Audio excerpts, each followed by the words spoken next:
नमस्कार दोस्तों, मैं राजेश वर्मा अगेन आप लोगों के साथ कुछ जीएसटी में इनपुट टैक्स क्रेडिट से रिलेटेड कुछ इम्पॉर्टेंट टिप्स को लेके आप लोगों के साथ हूं। दोस्तों बहुत लोगों की कभी कभी क्वेरी ये अराइज होती है, कई लोगों ने मुझसे पूछा भी है कि भाई अगर मैं फर्स्ट टाइम रजिस्टर कर रहा हूं अपने आप को, लेकिन मेरा बिजनेस बहुत समय पहले से कंटिन्यू है, तो जो मेरे पास ओल्ड स्टॉक हैं रजिस्ट्रेशन लेने से पहले तक के,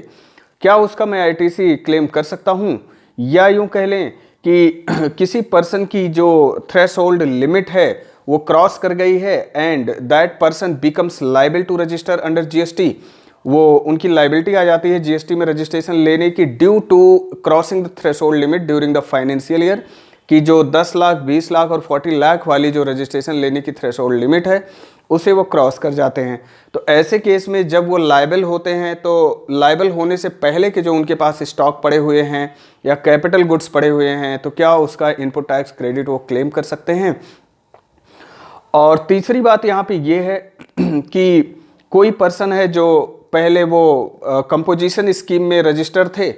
कंपोजिशन में वो टैक्स पे कर रहे थे कंपोजिशन स्कीम के तहत, लेकिन वो अब स्विच कर रहे हैं रेगुलर स्कीम में।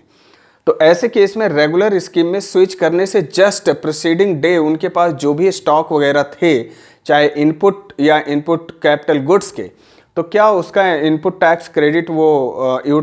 अवेल कर सकते हैं या नहीं कर सकते? या यूं कह लें कि किसी पर्सन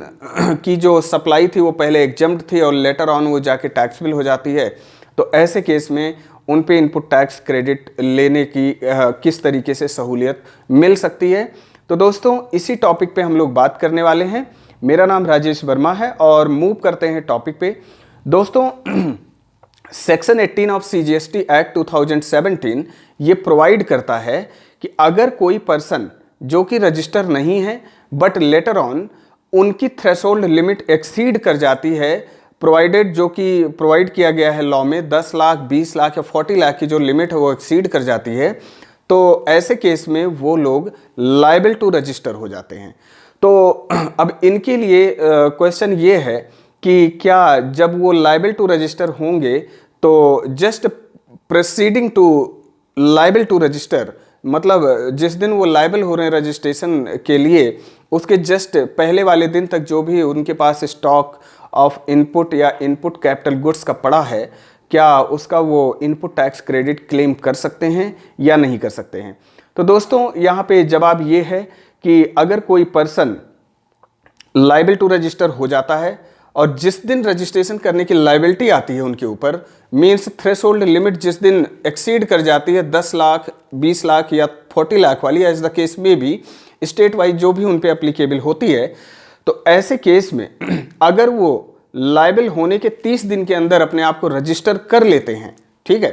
तो वो अल्टीमेटली क्या है कि लायबल होने के जस्ट प्रीसीडिंग डे जो उनके पास इनपुट स्टॉक्स वगैरह होते हैं उसका वो इनपुट टैक्स क्रेडिट अवेल कर सकते हैं अपनी बुक्स ऑफ अकाउंट में। लेकिन यहाँ पे ध्यान रखा जाए कि लायबल होने के 30 दिन के अंदर उनको रजिस्ट्रेशन के लिए एप्लीकेशन करना आवश्यक है। और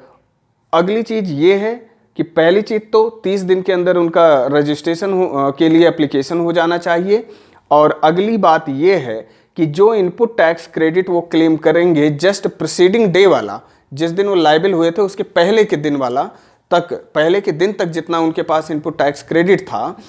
तो वहाँ पे दोस्तों ऐसा नहीं, बहुत ज़्यादा इसको वाइड स्कोप नहीं है इनपुट टैक्स क्रेडिट लेने का। यहाँ पे है कि आईटीसी आप अवेल कर सकते हैं within 1 year from the date of invoice. कहने का मतलब इनवाइस की डेट से और लायबल जिस दिन हो रहे हो उस दिन तक, 1 साल के अंदर तक की जितनी भी इनवाइसेस हैं उनका इनपुट टैक्स क्रेडिट आप क्लेम कर सकते हैं। तो पहली कंडीशन यहाँ पे ये हुई कि पर्सन लायबल टू रजिस्टर अगर हो जाते हैं, लीगली वो बाउंड हो जाते हैं, उनको रजिस्ट्रेशन लेना आवश्यक है। अब सेक्शन 22-24 में जो भी यहाँ पे लायबिलिटी दी गई है रजिस्ट्रेशन करने की due to crossing the threshold limit, तो वो इनपुट टैक्स क्रेडिट ले सकते हैं यहाँ पे। लेकिन एक बात यहाँ पे ध्यान रखना है, क्या इनपुट का ही केवल क्रेडिट लिया जा सकता है या कैपिटल गुड्स का भी यहाँ पे आईटीसी वो अवेल कर सकते हैं? तो दोस्तों यहाँ पे है कि वो केवल एंड केवल इनपुट गुड्स का जो स्टॉक है, इनपुट स्टॉक का ही केवल वो इनपुट टैक्स क्रेडिट अवेल कर सकते हैं। ठीक है, दूसरा पॉइंट यहाँ पे, सेकंड जो पॉइंट है वो ये आता है कि अगर कोई पर्सन बिजनेस स्टार्ट कर रहे हैं या ऑलरेडी कर चुके हैं, उसके बाद वो वॉलंटरी रजिस्ट्रेशन ले रहे हैं, उनके पास कोई ऑब्लिगेशन ऐसी नहीं है रजिस्ट्रेशन लेने की, लेकिन फिर भी वो रजिस्ट्रेशन ले रहे हैं, यूं ही किसी भी कॉम्प्लायंस के रिगार्डिंग कोई भी रिक्वायरमेंट उनको हो सकती है वॉलंटरी रजिस्ट्रेशन के लिए, तो ऐसे केस में जिस दिन वो वॉलंटरी रजिस्ट्रेशन ले रहे हैं, मतलब सर्टिफिकेट ग्रांट ऑफ रजिस्ट्रेशन जिस दिन उनको हो जाता है, उसके जस्ट प्रीसीडिंग डे उनके पास जितने इनपुट्स होते हैं गुड्स के या सेमी फिनिश्ड गुड्स के, तो उसका इनपुट टैक्स क्रेडिट वो क्लेम कर सकते हैं। लेकिन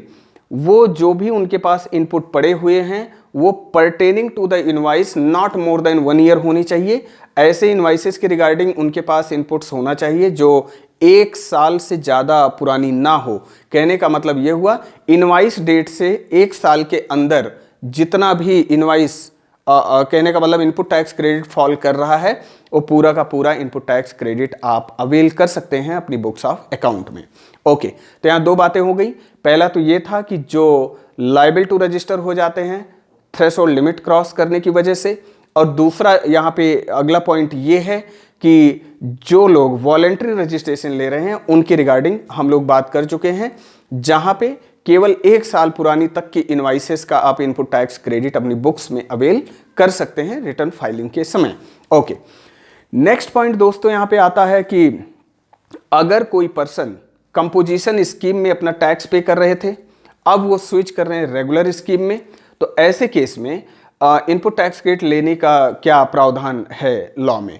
तो दोस्तों जैसा कि आप लोगों को पता है कि जो कंपोजिशन डीलर होते हैं, जो कंपोजिशन स्कीम के तहत अपना टैक्स पेमेंट करते हैं, उनको इनपुट टैक्स क्रेडिट लेने के लिए मना किया गया है प्रोविजन ऑफ जीएसटी में। ठीक है, वो इनपुट टैक्स क्रेडिट अपनी बुक्स ऑफ अकाउंट में नहीं ले सकते हैं, ना तो वो टैक्सेबल इनवाइस इशू कर सकते हैं। ठीक है, लेकिन जब वो कंपोजिशन स्कीम को स्विच करके रेगुलर स्कीम में जैसे ही फॉल करेंगे, वो तुरंत वो लाइबल हो जाएंगे इनपुट टैक्स क्रेडिट अवेल करने के लिए, जो भी इनवर्ड सप्लाईज उनके पास आई हुई हैं, जो भी परचेजेज किए हुए हैं। और यहाँ पे जब कोई कंपोजिशन स्कीम वाला पर्सन, टैक्सेबल पर्सन, जब रेगुलर कंपोजिशन स्कीम वाला रेगुलर स्कीम में स्विच करते हैं, तो उनको इनपुट टैक्स क्रेडिट दोनों का मिल जाता है। पहला तो इनपुट स्टॉक का भी मिल जाता है, और दूसरा इनपुट कैपिटल गुड्स का भी उनको आईटीसी क्लेम करने के लिए यहाँ पे जो है सहूलियत दी गई है, दोनों वो क्लेम कर सकते हैं। लेकिन यहाँ पे ये कहानी ये है कि जो 1 साल से कहने का मतलब जिसका भी चाहे इनपुट या इनपुट कैपिटल गुड्स का आप आईटीसी जो भी क्लेम कर रहे हैं, 1 साल से ज़्यादा की पुरानी इनवाइस नहीं होनी चाहिए। कहने का मतलब नॉट मोर देन 1 ईयर की इनवाइस होनी चाहिए। तो ऐसे केस में आप इनपुट टैक्स क्रेडिट क्लेम कर सकते हैं इनपुट्स पे, सेमी फिनिश्ड गुड्स पे और फिनिश्ड गुड्स पे जो भी इनपुट्स हैं वो सारे क्लेम कर सकते हैं, और कैपिटल गुड्स का भी आप इनपुट क्लेम कर सकते हैं। ठीक है, अगला पॉइंट दोस्तों यहाँ पे ये आता है कि अगर कोई पर्सन जो कि एग्जेम्प्ट सप्लाई कर रहे थे, उनकी सप्लाई अब कन्वर्ट हो जाती है टैक्सेबल सप्लाई में। ठीक है, ड्यू टू नोटिफिकेशन गवर्नमेंट के कुछ रूल्स नियम्स आ जाते हैं, नोटिफिकेशन जारी हो जाती हैं कि अब इस टाइप के गुड्स जो हैं अब टैक्सेबल गुड्स में कंसीडर किए जाएंगे। तो ऐसे केस में exempt supply now becomes taxable supply, तो ऐसे केस में उस पे भी इनपुट टैक्स क्रेडिट क्लेम किया जा सकता है, और इवन इनपुट स्टॉक का ही नहीं, इनपुट कैपिटल गुड्स का भी आईटीसी क्लेम कर सकते हैं आप।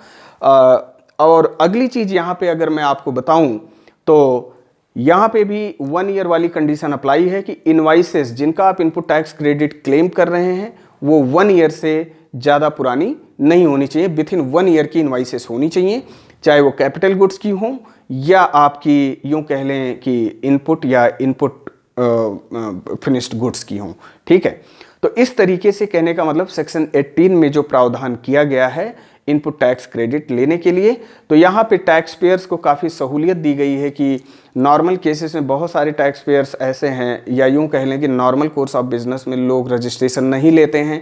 पहले अपना बिजनेस कंटिन्यू करते हैं, उसके बाद रजिस्ट्रेशन के लिए अप्लाई करते हैं। तो रजिस्ट्रेशन लेने से पहले के विथिन 1 ईयर की जितनी भी स्टॉक उनके पास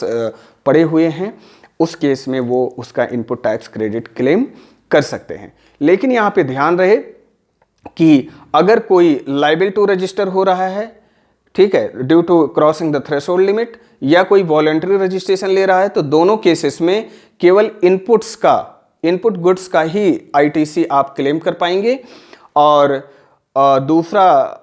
तीसरा और चौथा केस यहाँ पे है कि अगर आप कंपोजिशन से रेगुलर में स्विच कर रहे हैं, या आप कहने का मतलब है कि आपकी जो एग्जम्प्ट सप्लाई है, टैक्सेबल सप्लाई बन रही है, तो ऐसे केसेस में आप इनपुट स्टॉक का और इनपुट कैपिटल गुड्स का दोनों का इनपुट टैक्स क्रेडिट आप अपनी बुक्स में रिकॉर्ड कर सकते हैं, जैसा कि ये प्रावधान किया गया है सेक्शन 18 ऑफ CGST एक्ट 2018 में। तो बस दोस्तों, यही इतना सा पॉइंट था यहाँ पे बताने के लिए कि बहुत सारे लोगों की ये क्वेरी होती है कि भाई हमारे पास रजिस्ट्रेशन लेने से पहले के जो भी स्टॉक वगैरह हैं या कैपिटल गुड्स हैं, क्या हम उसका इनपुट ले सकते हैं। तो इस तरीके से है कि अगर फर्स्ट टाइम रजिस्ट्रेशन हो रहा है, चाहे due to crossing the threshold limit या वॉलंटरी रजिस्ट्रेशन, किसी भी तरीके का रजिस्ट्रेशन हो सकता है यहाँ पे, तो वहाँ पे आप केवल इनपुट्स स्टॉक का ही क्लेम कर सकते हैं आईटीसी। और अगर यहाँ पे अगर आप रजिस्ट्रेशन ले रहे हैं, यानी कि ऑलरेडी रजिस्टर हैं आप, लेकिन आपकी जो सप्लाई है एग्जम्प्ट थी, अब वो टैक्सेबल बन रही है, या यूँ कह लें कि आप पहले कंपोजिशन डीलर थे, अब आप रेगुलर डीलर बन रहे हैं, रेगुलर में स्विच कर रहे हैं, तो यहाँ पे इनपुट स्टॉक का और कैपिटल गुड्स का दोनों का इनपुट टैक्स क्रेडिट आपको मिल जाएगा। Thank you very much. और यही इतना शेयर करना था दोस्तों आप लोगों के साथ। Thank you very much. और कोशिश करिए कि वीडियो को लाइक करिए और शेयर करें। Thank you. नमस्कार।